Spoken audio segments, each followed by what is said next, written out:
देखो, कल हमने बात की थी चौहान वंश कहाँ से आया, चौहान वंश की उत्पत्ति कैसे हुई और चौहान वंश को अलग अलग इतिहासकारों ने क्या क्या माना है। आज हम चौहानों में पढ़ेंगे सबसे पहले अजमेर के चौहान।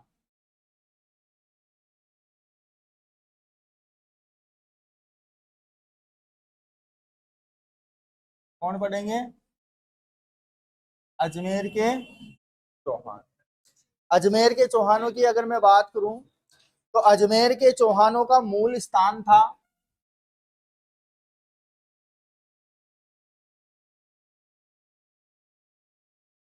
सपादलक्स।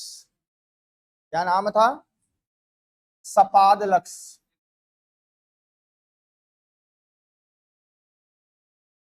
सांबर के आसपास का क्षेत्र।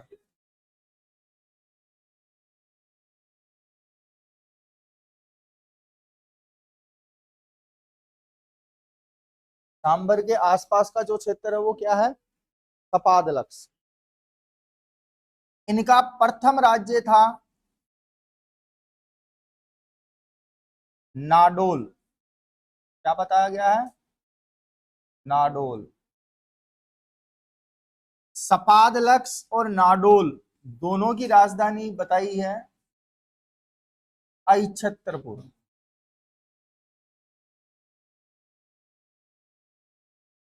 और इसी को हम कहते हैं चौहानों की प्रारंभिक राजधानी।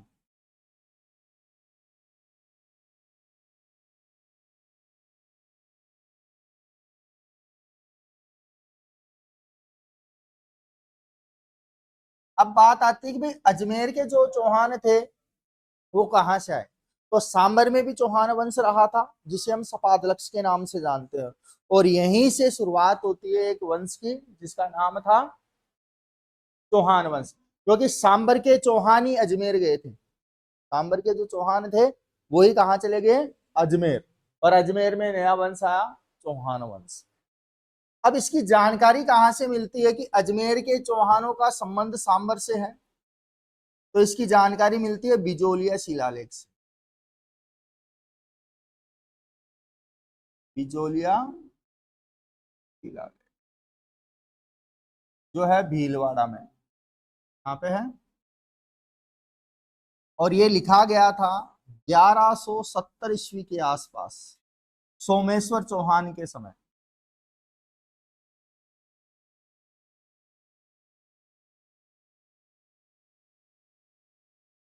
बिजोलिया शिलालेख का निर्माण कब किया गया? 1170 के अंतर्गत सोमेश्वर चौहान के, क्योंकि 1170 में सोमेश्वर चौहान ही था।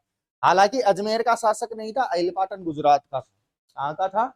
अहिलपाटन गुजरात का। फिर बाद में इसका पुत्र होता है पृथ्वीराज चौहान तृतीय, वो अजमेर का शासक बना। ठीक है। तो इस प्रकार से चौहानों की उत्पत्ति का उल्लेख हमें किससे मिलता है? बिजोलिया शिलालेख से। अब इसी के अंतर्गत हमें एक और चीज मिलती है कि अजमेर या सांबर के चौहानों का संस्थापक जो था, कौन? संस्थापक। संस्थापक का नाम मिलता है हमें वासुदेव चौहान। कौन मिलता है? वासुदेव चौहान। और यही सांबर या अजमेर के चौहानों का वंशज माना जाता है, मतलब पूर्वज। क्या माना जाता है? पूर्वज। कि सांबर में जो चौहान वंश स्थापित किया था वासुदेव ने, इसी के वंशज आगे जाकर कहां पहुंचे? चौहान। इसके अंतर्गत अजयराज चौहान का नाम मिलता है हमें। इसका नाम मिलता है जिसने 1113 ईस्वी के आसपास अपने नाम से अजमेर कस्बा बसाया और वहां पे तारागढ़ का निर्माण करवाया, ऐसे कुछ उल्लेख है। तो उत्पत्ति कहां हुई अजमेरों की? अजमेर के चौहानों की सपादलक्स से। कहां से? और पहला राज्य क्या बना जिसकी राजधानी, और यही चौहानों की प्रारंभिक राजधानी कहलाती है। अब किस व्यक्ति से ये शुरू हुए? तो बिजोलिया शिलालेख के अनुसार जो 1170 के अंतर्गत सोमेश्वर चौहान के समय लिखा गया था, उसके अंतर्गत हमें इनकी उत्पत्ति का उल्लेख किस व्यक्ति के नाम से मिला है? वासुदेव चौहान। तो अजमेर के चौहानों का संस्थापक कौन? वासुदेव। आई बात समझ में? तो पहला शासक जो पढ़ेंगे वो कौन पढ़ेंगे? उदाहरण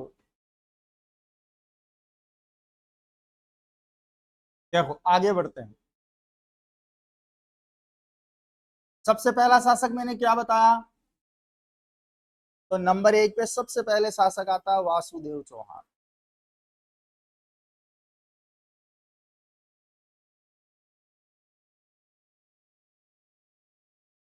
जो बातें स्टार्टिंग वाले जितने भी शासक है जिनकी विशेष बातें हैं उन्हीं की चर्चा करेंगे, बाकी इनका इतना कोई लंबा चौड़ा इतिहास पूछता नहीं है।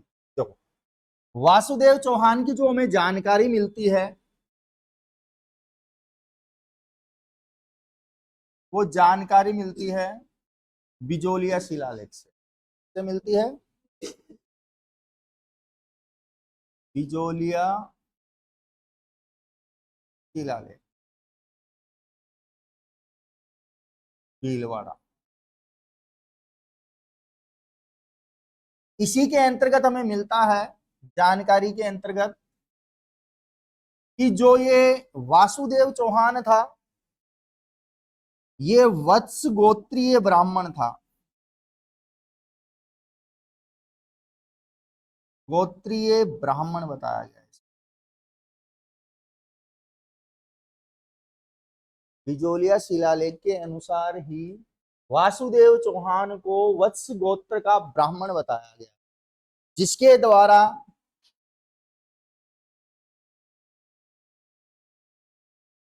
551 ईस्वी में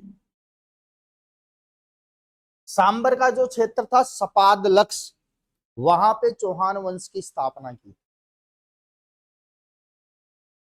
सांबर में चौहान वंश की स्थापना की।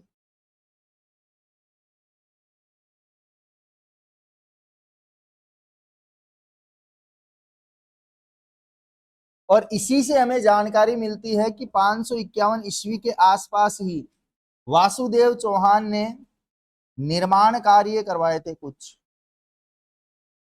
जिसके अंतर्गत हमें उल्लेख मिलता है कि इनके द्वारा सांबर झील का निर्माण करवाया गया। पहला तो सांबर झील, ठीक। और दूसरा निर्माण कार्य इन्होंने करवाया, शाकंभरी माता का मंदिर बनवाया।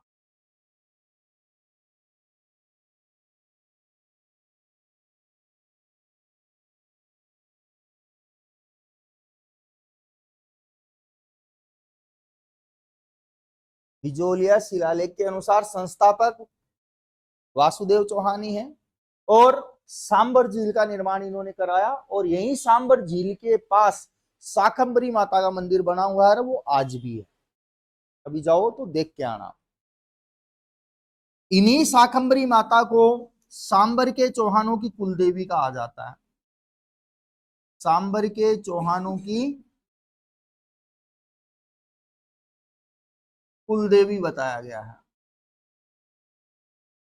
क्योंकि जिस वंश में सबसे पहले देवी जो आई है वही उनकी क्या बनी है? कुल देवी बनी है। इन्हीं माता के मंदिर को हम कहते हैं तीर्थों की नानी।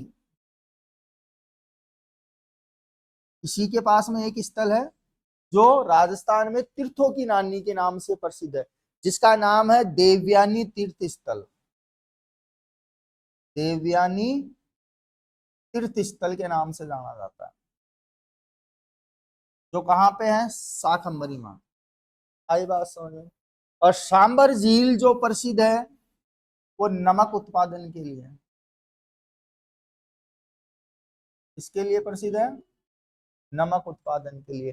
कहा जाता है कि इस झील से राजस्थान का सर्वाधिक नमक उत्पादन होता है वर्तमान में। सबसे ज्यादा नमक उत्पादन करने वाली राजस्थान की अगर कोई झील है तो वो कौन सी है? सांबर झील, जिसका निर्माण वासुदेव चौहान के द्वारा करवाया गया था। इसके बाद में शासक आता है सामंत चौहान, नंबर 2 पे सामंत चौहान। अब सामंत चौहान का योगदान हमें कहां पढ़ने को मिलता है? तो एक युद्ध चला था जिसे 100 वर्ष का युद्ध कहा जाता है। क्या कहा जाता है? 100 वर्ष का युद्ध। 100 वर्ष के इस युद्ध के अंतर्गत 3 अलग अलग लोग शामिल थे। प्रतिहार, राष्ट्रकूट, प्रतिहार राष्ट्रकूट, एक और है प्रतिहार। तो प्रतिहार, राष्ट्रकूट, राष्ट्रकूट, प्रतिहार, एक व्यक्ति और है जिनके बीच में 100 साल तक युद्ध चला था कन्नौज उत्तर प्रदेश को प्राप्त करने के लिए। कन्नौज उत्तर प्रदेश को प्राप्त करने के लिए। और इस युद्ध के अंतर्गत जो प्रारंभिक युद्ध हुए थे उसमें सामंत चौहान ने प्रतिहारों का साथ दिया। किसका साथ दिया था? प्रतिहारों का। अब साथ देने का रीजन क्या था? रीजन ये था कि ये जो सामंत चौहान था ये प्रतिहारों को सामंत हुआ करता था। क्या हुआ करता था? सामंत। और सामंत होने की वजह से त्रिपक्षीय युद्ध में प्रतिहारों का साथ दिया। इसमें ध्यान रहेगी कि अजमेर का वह कौन सा चौहान वंशीय शासक है जिसने त्रिपक्षीय युद्ध में प्रतिहारों का साथ दिया, तो नाम मिलता हमें सामंत चौहान का। तो त्रिपक्षीय युद्ध में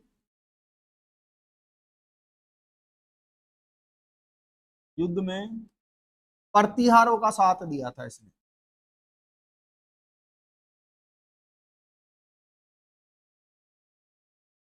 ये इसीलिए जाना जाता है। और कौन था? तो प्रतिहारों का सामंत था ये।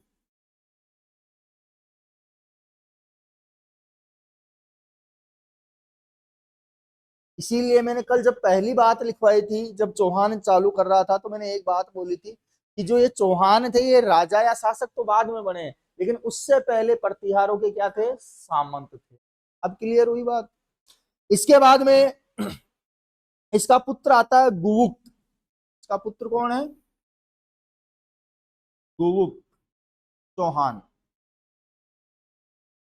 उत्तराधिकारी बना इसका।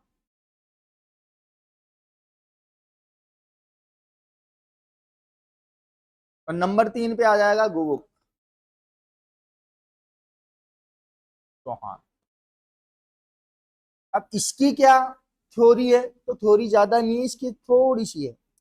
इसे इसने पहले तो जो प्रतिहार वंश थे उनकी अधीनता स्वीकार नहीं की, लेकिन जब नागभट्ट सेकंड शासक बनता है, प्रतिहारों में पढ़े होंगे इंडिया जीके में तुम, या फिर बीए की क्लासेस वगैरह में, तो नागभट्ट सेकंड क्या बनता है? शासक।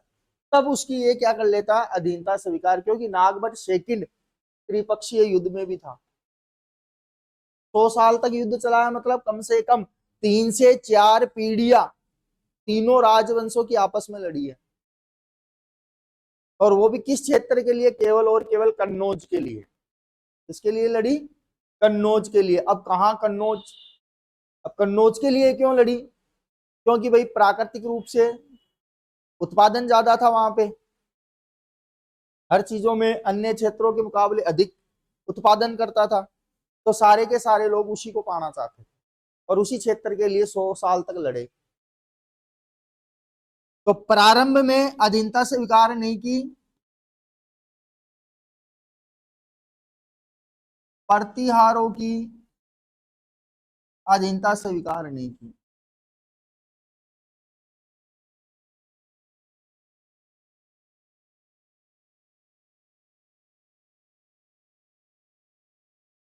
अब बाद में जब प्रतिहारों में शासक बनता है नागभट्ट सेकंड,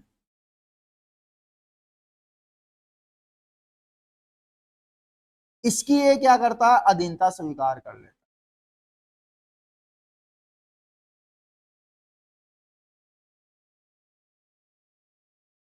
किसने? गुवुक ने। अब इसने अधीनता स्वीकार कर ली, तो इसने गुवुक को एक उपाधि दी, गुवुक को वीर की उपाधि दी। और यहीं से एक शब्द जुड़ा, वीर चौहान। क्या शब्द जुड़ा? वीर चौहान। किसके नाम के आगे लगा सबसे पहले? गुवुक चौहान। जो किसने दिया था? आई बात समझ में? इसके अलावा अगर मैं बात करूं तो चौहानों का कुल देवता है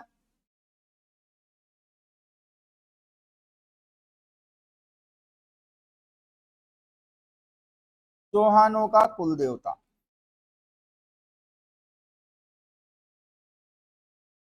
हर्षनाथ। कौन है? हर्षनाथ, जिनका मंदिर रेवासा सीकर में, कहाँ पे है? रेवासा सीकर में। और इसी मंदिर का निर्माण इनके समय भावरकत नामक व्यक्ति ने करवाया। इसका मंदिर रेवासा सीकर में भावरकत नामक व्यक्ति के द्वारा करवाया। जब मैंने राजस्थान जीके में लोक देवी देवताएं पढ़ाए थे तब मैंने वहां हर्षनाथ को बताए थे, और इन्हीं की बहन है जीर्ण माता। कौन है? जीर्ण माता। जीर्ण माता मीणाओं की इष्ट देवी भी है। इनकी है मीणाओं की इष्ट देवी भी बताई गई है। अब देखो कमाल की बात यह है कि अभी थोड़े दिन पहले अक्षय कुमार की एक मूवी आई थी पृथ्वीराज चौहान, देखी है सभी ने? तो उस समय एक विवाद चला था। विवाद क्या?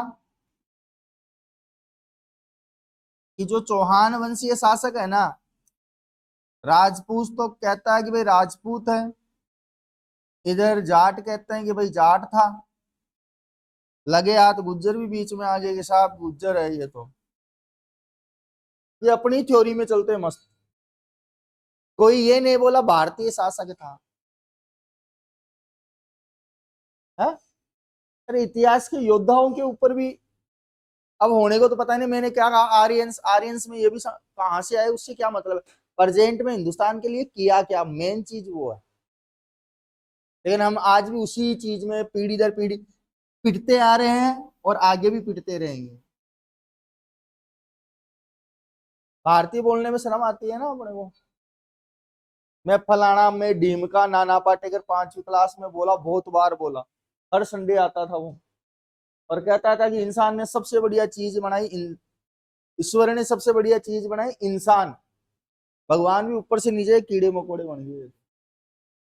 मैं फलाना, मैं ढीमका, मैं वो और मैं वो। और इसी कारण यहाँ मुगल आ पाए और इन पे राज कर पाए, इसी कारण इनके ऊपर अंग्रेज आए और राज कर पाए। क्योंकि समानता तो ये लोग चाहते ही नहीं, मेन समस्या ये। तो ध्यान रखना कि हर्षनाथ के मंदिर का निर्माण किस चौहान वंशीय शासक के समय हुआ? गुप्त चौहान के समय। किसने करवाया? भावरक नामक व्यक्ति ने। और ये जो मंदिर है ना, ये एक शिव मंदिर है। क्या है? शिव मंदिर है। ध्यान रखना इस चीज को। कहते हैं कि जब जीण माता रूठ के बैठ गई थी काजल पहाड़ी पे, तो दूसरी पहाड़ी पर हर्ष बैठ गया था और शिव की तपस्या करने लग गया था। क्या करने लग गया था? और हर्षनाथ की पहाड़ियां और एक काजल पहाड़ी, दोनों के बीच का आंतरा ना बहुत लंबा चौड़ा है। ऐसे पास पास में नहीं है। काजल पहाड़ी तो बहुत दूर है, हर्षनाथ की पहाड़ी भी बहुत दूर है। तो हर्षनाथ की पहाड़ी पे तो हर्ष का मंदिर बना हुआ है, और जो काजल पहाड़ी है वहां पे जीण माता का मंदिर बना हुआ है। कहता है कि पहाड़ फट गया था, पहाड़ फटा था, उन्होंने छलांग लगा दी थी, और जहां छलांग लगाई थी वो उसी स्थान पर क्या बना हुआ है? उनका मंदिर बना हुआ है। और एक छोटी सी बात के लिए, एक छोटी सी बात के लिए इन लुगाइयों के चक्कर में, क्योंकि ननद और भाभी दोनों पानी भरने जाते हैं, तो लुगाई की आदत रहे, चुपचाप नहीं जाना और चुपचाप आना नहीं। बात करते गए थे और बात करते ही जाएंगे। तो पानी भर के आ रही थी, दोनों ननद भौजाई में लग गई शर्त कि आज देखते हैं कि हर्ष सबसे पहले घड़ा किसका उतारता है। जिसका सबसे पहले घड़ा उतारेगा प्रेम उसी से करता है, प्रेम उसी से करता है। तो कहते हैं कि जैसे ही दोनों पहुंची घर पे और आवाज लगाई पानी का घड़ा उतारने के लिए, तो हर्ष को क्या पता कि दोनों में शर्त लगी हुई है। आयार सबसे पहले अपनी पत्नी का घड़ा उतार दिया और यही वो कारण बना जो जीर्ण माता हर्ष से नाराज होकर चली है। यही है किस्से कहानियों में, किताबों में भी यही लिखा है, वहां जाके सुनोगे लोगों के मुंह से बातें तो भी यही मिलेगा आपको। तो कौन सा है ये शिव मंदिर? सामने काजल पहाड़ी पर किसका मंदिर बना हुआ है? ये भी कहाँ है? सिक्कर में ही है, ध्यान रखना इस चीज। इसके बाद में कहते हैं कि इसके समय स्वतंत्र चौहान वंश की स्थापना हुई। स्वतंत्र चौहान वंश की स्थापना की इसने। अब कैसे की तो वो देखो, मैंने स्टार्टिंग में क्या बताया कि प्रतिहारों की अधीनता स्वीकार नहीं की, मतलब स्वतंत्र हो गया। पहले सामंत थे इससे पहले, लेकिन बाद में जब ये शासक बना तो इसने कहा कि साहब अब मैं तुम्हारे अधीन रहकर काम नहीं करूंगा, मैं खुद क्या रहूंगा, स्वतंत्र रहूंगा।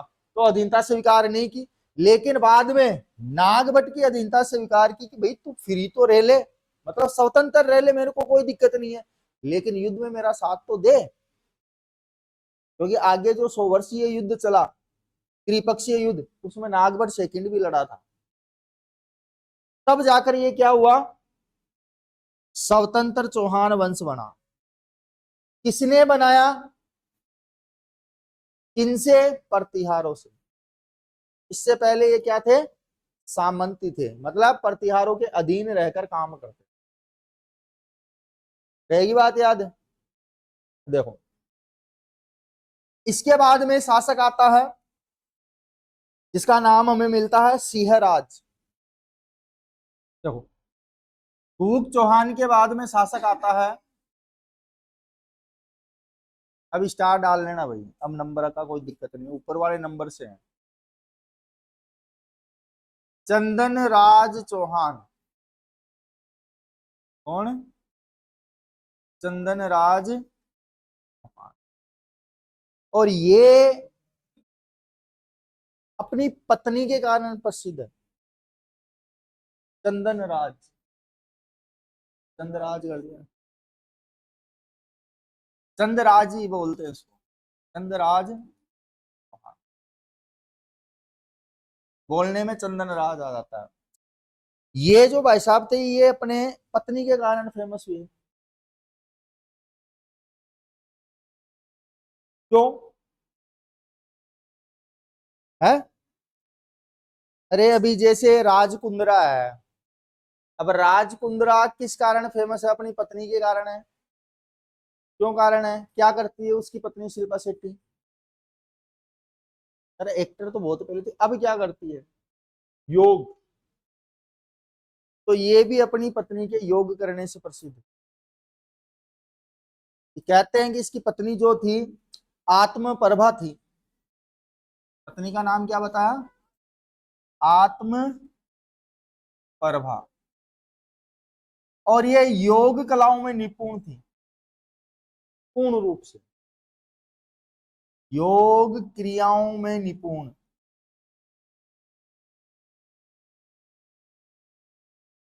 दूसरी बात, शिव की उपासक थी, तो शिव को अपना पति मानती थी, मतलब पति को पति नहीं माना, शिव को अपना पति माना। इसके अलावा एक खूबी और थी, पुष्कर झील में दीप दान करती थी। क्या करती थी? पुष्कर झील में दीप दान। इन सभी कारणों के कारण आत्मप्रभा क्या थी? प्रसिद्ध थी। इसका दूसरा नाम मिलता है रुद्राणी। क्या बोल सकते हैं? रुद्राणी। रहेगी बात याद? किसकी पत्नी थी? चंद्रराज चौहान की, या चंदन राज चौहान भी कर दो। इसके बाद में जो शासक बनता है उसका नाम हमें मिलता है वाकपति राज चौहान। वाकपति राज चौहान। इसका एक पुत्र था जिसका नाम था लक्ष्मण सिंह चौहान। लक्ष्मण सिंह चौहान, जिसे प्यार से लाखन भी कहा जाता है। क्या बोला गया है? और इसी के द्वारा नाडोल में चौहान वंश की स्थापना की गई। नाडोल में चौहान वंश की स्थापना की। अभी कोई बड़ा साम्राज्य खड़ा नहीं हुआ है चौहानों का, केवल छोटे मोटे आ रहे हैं अभी। नाडोल में चौहान वंश की स्थापना करने वाला कौन था? लक्ष्मण सिंह, जो कि किसका पुत्र था? वाकपति राज चौहान का पुत्र था। अब जो वाकपति राज चौहान है, इसे 108 युद्धों का विजेता बताया गया है। 108 युद्धों का विजेता। जैसे पहले मैंने 52 युद्ध भी बताए, 72 युद्ध भी बताए, 56 युद्ध का विजेता भी बताया। ठीक उसी प्रकार से चौहानों में 108 युद्धों का विजेता अगर पूछा जाता है तो उसका राइट आंसर वाकपति राज आएगा। इसके बाद में शासक बना सिंहराज। कौन आया? सिंहराज चौहान। अब इसके समय की घटनाओं की मैं बात करूं तो सबसे फेमस यही थी कि इसके समय हर्षनाथ अभिलेख के अंतर्गत बताया गया है कि जो हर्ष का मंदिर था ना, हर्षनाथ अभिलेख में जो हमें 973 ईस्वी के आसपास का मिला है, विग्रहराज तृतीय या सेकंड के समय का, तो उसके अंतर्गत यह बताया गया कि इस व्यक्ति के द्वारा जो हर्षनाथ मंदिर है उसका निर्माण कार्य पूरा करवाया गया। शुरू किसके समय हुआ? गुप्त के समय। और उस मंदिर का पूरा निर्माण जो हुआ वो किसके समय? सिंहराज चौहान के समय का बताया गया है। और ये जानकारी हमें कहां से मिलती है? हर्षनाथ का एक अभिलेख लगा हुआ है, उसी से जानकारी मिलती है। तो इसके अंतर्गत ज्यादा तो नहीं लिखेना।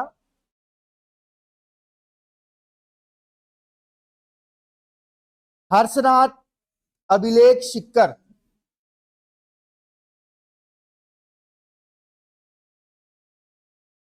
हर्षनाथ अभिलेख सिक्कर।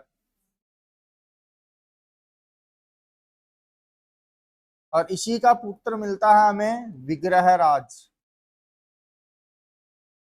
क्या नाम मिलता है? विग्रहराज। और इसका निर्माण कार्य पूरा करवाया।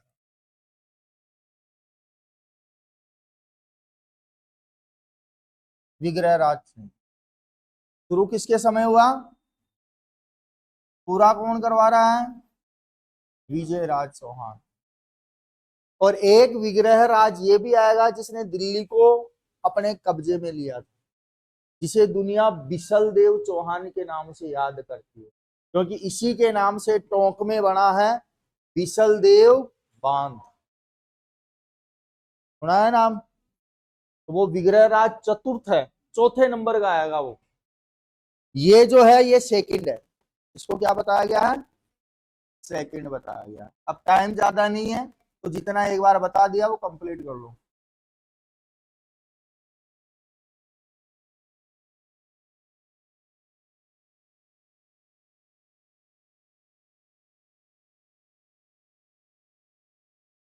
इसने निर्माण शुरू करवाया था, ध्यान रखना।